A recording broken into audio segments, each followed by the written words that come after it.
Fayisaan addunyaa, fayyisaan addunyaa.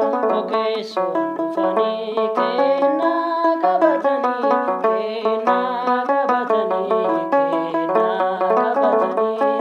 Warqee taanaaf karbee dhiheessuun sagadan, dhiheessuun sagadan, dhiheessuun sagadan. Kunoo nuuf dhalatee fayyisaan addunyaa, fayyisaan addunyaa, fayyisaan addunyaa.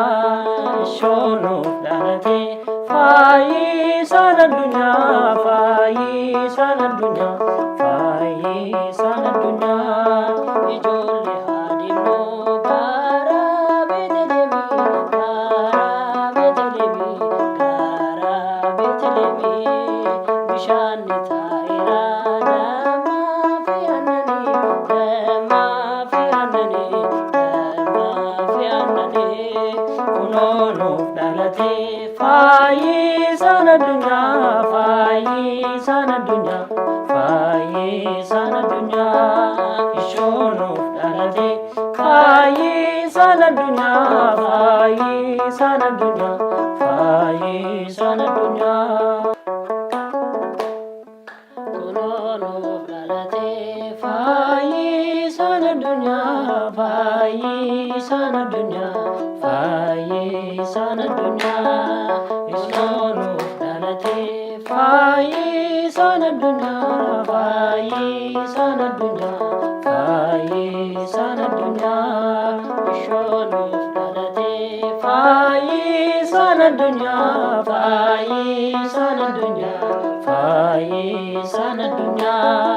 Ishoo nuuf dhalatee fayyisaan addunyaa, fayyisaan addunyaa, fayyisaan addunyaa. Raajoonni hundinuu raajii dubbatanii, raajii dubbatanii, raajii dubbatanii.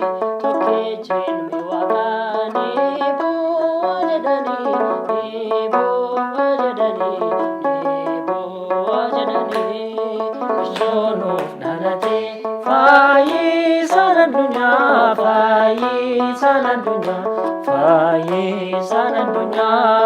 Kunoo nuuf dhalatee fayyisaan addunyaa, fayyisaan addunyaa, fayyisaan addunyaa. Hayyoonni dhufanii sagaduuf hundinuu, sagaduuf hundinuu, sagaduuf hundinuu. Mootichi Israa'elii dhalate jechuuni, dhalate jechuuni, dhalate jechuuni. Kunoo nuuf dhalatee fayyisaan addunyaa, fayyisaan addunyaa, fayyisaan addunyaa. Ishoo nuuf dhalatee fayyisaan addunyaa, fayyisaan addunyaa, fayyisaan addunyaa. Ogeessoon dhufanii kennaa qabatanii, kennaa qabatanii, kennaa qabatanii.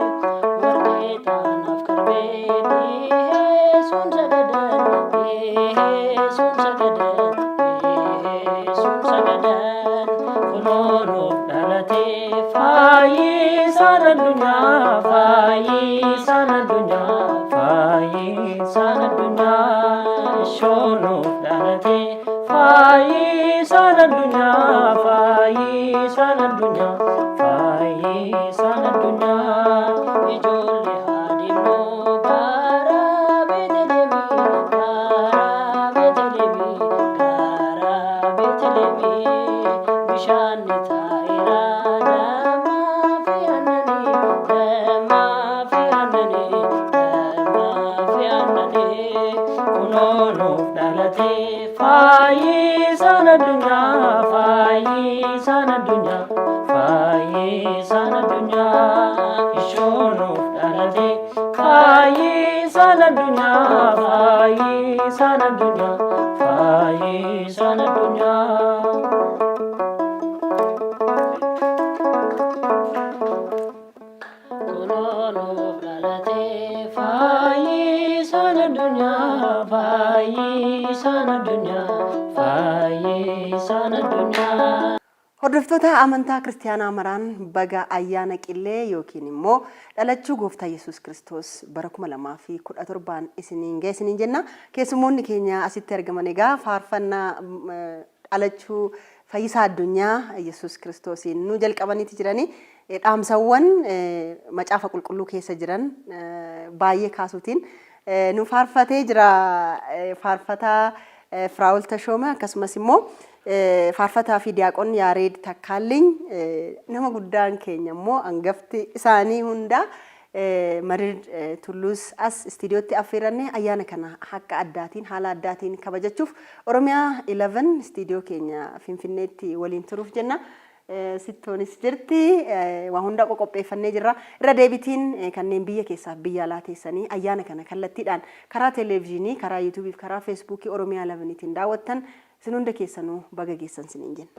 Kunoonu dhalatee fayyisaan addunyaa, fayyisaan addunyaa, fayyisaan addunyaa. Irra deebuudhaan galatoomaa jechuun barbaada. Guyyaa kana guyyaa abdiidhaan eeggachaa turre kana coomaa kadhannaadhaan guyyaa dabarsinee kana Waaqayyo gooftaan keenya Yesuus Kiristoos nuuf dhalate nuuf jedhee samii irraa bu'ee qulqulleetti duroome Maariyaam irraa nuuf jecha dhala namaaf jecha dhalachuunsaa nuuf gammachuu guddaadha.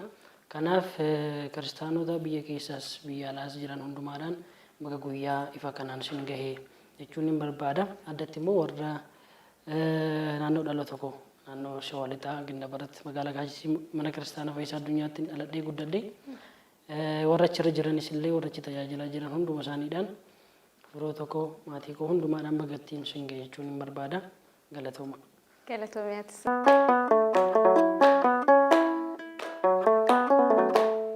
Kunoonu dhalatee fayyisaan addunyaa, fayyisaan addunyaa, fayyisaan addunyaa. Kunoonu dhalatee fayyisaan addunyaa, fayyisaan addunyaa, fayyisaan addunyaa. Kunoonu dhalatee fayyisaan addunyaa, fayyisaan addunyaa. Fayyisaan addunyaa ishoonuuf dhalatee fayyisaan addunyaa, fayyisaan addunyaa, fayyisaan addunyaa.